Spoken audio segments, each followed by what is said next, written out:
Serikali ya Uingereza imefikisha Tanzania katika Baraza la Haki za Binadamu la Umoja wa Mataifa ikitaka kufanyika kwa uchunguzi huru na wa kina kufuatia kile kilichoitwa ukatili wa kushtua uliotokea baada ya uchaguzi wa Oktoba 29, 2025 ikiwemo tuhuma za mauaji ya kinyume cha sheria na miili ya wahanga kufichwa. Hoja hiyo imewasilishwa na balozi wa haki za binadamu wa Uingereza Elena Sanda wakati wa mdahalo mkuu wa 61 wa baraza hilo huko Uswizi Machi 2, 2026. Uingereza imetumia jukwaa hilo la kidiplomasia kuishinikiza Tanzania kutoa majibu juu ya mfululizo wa matukio ya uvunjifu wa haki za binadamu yaliyoripotiwa nchini humo.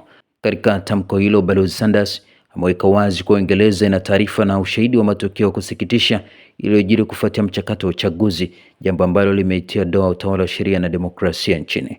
Lazima kuwepo na uchunguzi huru na wawazi na jumuishi wa matukio haya ili kuhakikisha uwajibikaji na kwamba uhuru wa msingi na haki za kikatiba za Watanzania wote zinalindwa, alisema balozi huyo.